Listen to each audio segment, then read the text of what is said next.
Welcome back to Titan classes. पिछली video lecture में आपने जाना था गोल्जी कॉम्प्लेक्स अर्थात गोल्जी काय के बारे में, जिसमें मैंने आपको बताया था गोल्जी काय की डेफिनेशन, उसका स्ट्रक्चर और गोल्जी काय के फंक्शंस। तो आज की इस वीडियो में हम बात करेंगे एंडोप्लाज्मिक रेटिकुलम के बारे में, जिसे हिंदी में कहते हैं अंतःद्रव्यीय जालिका। तो आइए देखते हैं।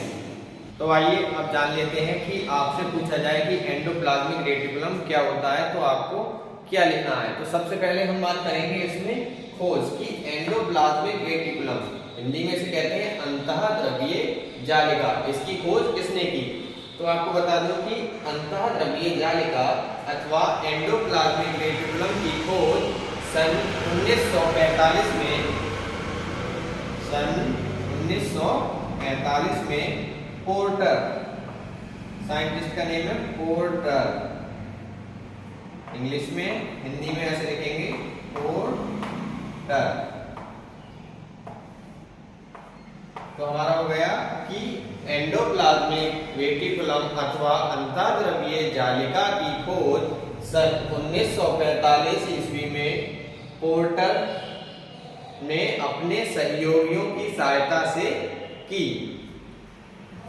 ये लाइन आपको लिख देनी है इसकी खोज में, एंडोप्लाज्मिक रेटिकुलम की खोज में। फिर इसके बाद हम बात करते हैं एंडोप्लाज्मिक रेटिकुलम की परिभाषा के बारे में कि इसकी परिभाषा अथवा डेफिनेशन कैसे लिखते हैं।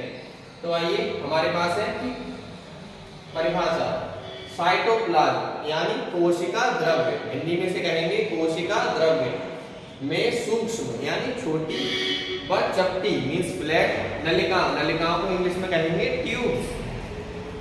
तो कैसे हो गई हमारी डेफिनेशन?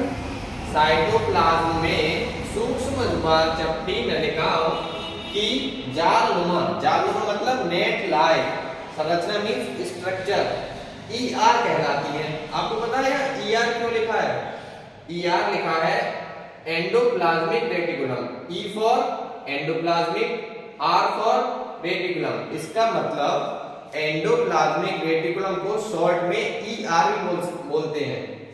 ठीक है, तो क्या हुआ? साइटोप्लाज्म में सूक्ष्म व चपटी नलिकाओं की जालनुमा संरचना ER कहलाती है। सेल के साइटोप्लाज्म में नेट लाइक स्ट्रक्चर्स फैले रहते हैं, ट्यूब लाइक स्ट्रक्चर्स, उनको क्या कहते हैं? Endoplasmic reticulum. लिखा है ये प्लाज्मा झिल्ली यानी प्लाज्मा मेम्ब्रेन, केंद्रक झिल्ली यानी न्यूक्लियर मेम्ब्रेन अथवा दोनों से जुड़ी होती है। इसका मतलब कि एंडोप्लाज्मिक रेटिकुलम जो है, जो ट्यूब्स जो दिखाई देती हैं वो या तो प्लाज्मा झिल्ली से जुड़ी होंगी या केंद्रक झिल्ली अथवा दोनों से या इन दोनों से जुड़ी होती हैं। फिर होता है ये नलिकाएं तीन रूप में दिखाई देती हैं। कौन सी नलिकाएं? जो साइटोप्लाज्म में सूक्ष्म व चपटी जो नलिकाएं दिखाई दे रही थी, जो जिनकी जो जालनुमा संरचना थी, जिसे हम क्या कह रहे थे? एंडोप्लाज्मिक रेटिकुलम अथवा अंतःद्रव्यीय जालिका जिसे कह रहे थे, वो तीन रूप में दिखाई देती हैं। पहला है सिस्टर्नी, हिंदी में से कहेंगे सिस्टर्नी। दूसरा है वेसाइकल्स, वेसाइकल्स इसे कहेंगे आशय, हिंदी में कहेंगे आशय। थर्ड है हमारा ट्यूब्स, ट्यूब्स का मैं आपको यहाँ बता चुका हूँ, ट्यूब्स मींस नलिकाएं। तो ये तीन रूप में दिखाई देती हैं। सबसे पहले बात कर लेते हैं सिस्टर्नी की। तो सिस्टर्नी जो दिखाई देंगी वो पतली नलिकाएं दिखाई देंगी। इसका डायग्राम मैं आपको आगे बताऊंगा कि कैसी दिखाई देंगी। दूसरा है हमारा वेसाइकल, वेसाइकल्स जो होंगी वो दिखाएंगी आपको एक एग लाइक स्ट्रक्चर में मींस एग शेप स्ट्रक्चर में। थर्ड है हमारा ट्यूब्स यानी नलिकाएं। तो नलिकाएं एक कैसी हो सकती हैं? ब्रांच में हो सकती हैं, शाखित। आगे डायग्राम आपको दिखाते हैं। तो आइए अब अगला जानते हैं कि एंडोप्लाज्मिक रेटिकुलम के टाइप्स के बारे में, यानी अंतःद्रव्यीय जालिका के प्रकार। तो एंडोप्लाज्मिक रेटिकुलम मेनली दो प्रकार का होता है। पहला है रफ एंडोप्लाज्मिक रेटिकुलम, जैसे एंडोप्लाज्मिक रेटिकुलम को शॉर्ट में कहा था ER, E for endoplasmic, R for reticulum. वैसे ही रफ एंडोप्लाज्मिक रेटिकुलम को शॉर्ट फॉर्म में कहेंगे rough, R for rough, R, E for endoplasmic, R for R यानी रेटिकुलम। तो रफ एंडोप्लाज्मिक रेटिकुलम शॉर्ट में कहेंगे RER। दूसरा है स्मूथ एंडोप्लाज्मिक रेटिकुलम, ऐसे क्या कहेंगे? SER। ये हो गए एंडोप्लाज्मिक रेटिकुलम के दो टाइप्स।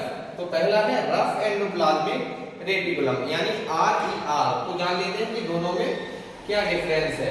तो रफ एंडोप्लाज्मिक रेटिकुलम वह रेटिकुलम होता है जिसमें कि उसकी मेम्ब्रेन से राइबोसोम्स जुड़े होते हैं। यहां पर हम लिख सकते हैं कि रफ एंडोप्लाज्मिक रेटिकुलम, तो लिख सकते हैं इसकी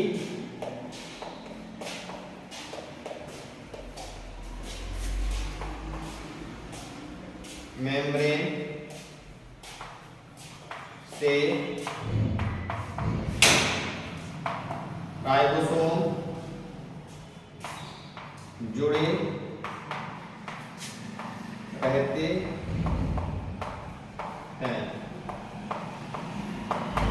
फिर है स्मूथ एंडोप्लाज्मिक रेटिकुलम। ये हो जाएगा इसका अपोजिट, मींस इसकी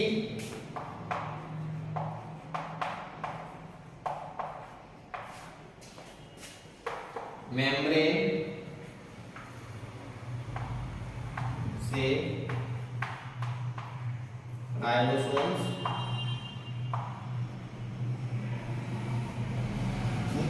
नहीं जुड़े रहते हैं।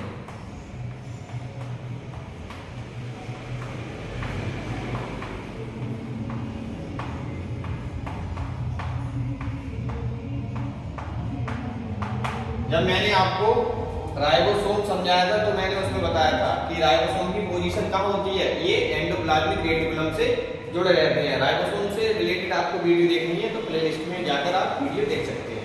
मैंने आपको बताया था कि साइटोप्लाज्म में जो फ्लैट ट्यूब लाइक स्ट्रक्चर्स पाए जाते हैं उन्हें क्या कहते हैं, एंडोप्लाज्मिक रेटिकुलम। तो इसमें मैंने आपको ट्यूब्स के 3 टाइप्स बताए थे। पहला था सिस्टर्नी और दूसरा था आपका वेसाइकल्स और थर्ड था ट्यूब्स। तो जान लेते हैं कि सिस्टर्नी कैसे दिखते हैं। देखिए तो सिस्टर्नी दिखते हैं कुछ ऐसे, मैंने आपको बताया था। दूसरा बताया था वेसाइकल्स जिन्हें हिंदी में कहते हैं आंसे, वह कैसे दिखते हैं, एग लाइक। तो ये है रहे उनके स्ट्रक्चर्स। और जो थर्ड है हमारा ट्यूब्स। ट्यूब्स कैसे दिखती हैं, ब्रांच दिखती हैं। तो ये ब्रांच आपको जो दिख रही है ये है ट्यूब्स। तो ये हो गए आपके साइटोप्लाज्म में जो ट्यूब लाइक स्ट्रक्चर्स दिखाई देते हैं उन्हें कहते हैं एंडोप्लाज्मिक रेटिकुलम। इनका एक नेटवर्क सा दिखाई देता है और इनमें जो ट्यूब्स होती है वो 3 टाइप्स की होती हैं। तो ये रहे उनके स्ट्रक्चर्स। अब बात कर लेते हैं एंडोप्लाज्मिक रेटिकुलम के स्ट्रक्चर के बारे में। तो ये रहा एंडोप्लाज्मिक रेटिकुलम का स्ट्रक्चर। इसमें ये मेम्ब्रेन आपको जो दिख रही है, ये ट्यूब्स जो आपको दिख रही है, सॉरी, वो क्या है, एंडोप्लाज्मिक रेटिकुलम है। इसमें इस ट्यूब का आपको कैविटी दिख रही है। तो ये क्या हुआ, cavity of endoplasmic reticulum. E for endoplasmic, R for reticulum. अगला है मेम्ब्रेन ऑफ एंडोप्लाज्मिक रेटिकुलम। ये एंडोप्लाज्मिक रेटिकुलम की क्या है, मेम्ब्रेन। और ये जो इसमें पदार्थ भरा हुआ है उसे क्या कहा गया है, मैट्रिक्स। और एंडोप्लाज्मिक रेटिकुलम पे जो छोटे छोटे डॉटेड जो पॉइंट से लगे हुए हैं इन्हें क्या कहा गया है, राइबोसोम। तो ये हो गई एंडोप्लाज्मिक रेटिकुलम की संरचना या एंडोप्लाज्मिक रेटिकुलम का स्ट्रक्चर। अंत में हम जान लेते हैं एंडोप्लाज्मिक रेटिकुलम के फंक्शंस। सबसे इंपॉर्टेंट पार्ट फंक्शंस के बारे में कि एंडोप्लाज्मिक रेटिकुलम अथवा अंतःद्रव्यीय जालिका के क्या क्या फंक्शंस हैं। तो आइए देखते हैं। नंबर फर्स्ट है कोशिका विभाजन, इंग्लिश में कहेंगे इसे सेल डिवीजन। सेल डिवीजन के समय नई केंद्रक झिल्ली बनती है यानी न्यूक्लियर मेम्ब्रेन बनती है। तो एंडोप्लाज्मिक रेटिकुलम में कोशिका विभाजन के समय इनकी हेल्प से क्या बनती है, केंद्रक झिल्ली या न्यूक्लियर मेम्ब्रेन बनती है। ये हो गया एक फंक्शन। अगला है RER, R for rough, E for endoplasmic, R for reticulum. Rough endoplasmic reticulum पर राइबोसोम प्रोटीन का निर्माण करते हैं, यानी रफ एंडोप्लाज्मिक रेटिकुलम पर लगे राइबोसोम प्रोटीन का निर्माण करते हैं। हाँ, तो रफ एंडोप्लाज्मिक रेटिकुलम और स्मूथ एंडोप्लाज्मिक रेटिकुलम, ये हैं एंडोप्लाज्मिक रेटिकुलम के 2 पार्ट्स। जिसमें रफ एंडोप्लाज्मिक रेटिकुलम जो है उस पर क्या लगे होते हैं, राइबोसोम। तो उस पर लगे राइबोसोम प्रोटीन की सिंथेसिस करते हैं। वहीं दूसरी ओर SER, स्मूथ एंडोप्लाज्मिक रेटिकुलम, इस पर कोई राइबोसोम नहीं लगे होते। तो इसमें क्या होता है, रफ एंडोप्लाज्मिक रेटिकुलम में, सॉरी, स्मूथ एंडोप्लाज्मिक रेटिकुलम में वसा यानी फैट तथा ग्लाइकोजन का निर्माण होता है या ग्लाइकोजन की सिंथेसिस होती है। तो आज की इस वीडियो में आपने जाना एंडोप्लाज्मिक रेटिकुलम अंतःद्रव्यीय जालिका के बारे में, जिसमें मैंने आपको बताया कि एंडोप्लाज्मिक रेटिकुलम की खोज, दूसरा इसकी डेफिनेशन, इसके स्ट्रक्चर के बारे में और इसके फंक्शंस, और साथ ही आपने जाना एंडोप्लाज्मिक रेटिकुलम के टाइप्स के बारे में जो कि थे SER और RER, स्मूथ एंडोप्लाज्मिक रेटिकुलम और rough endoplasmic reticulum. Thank you.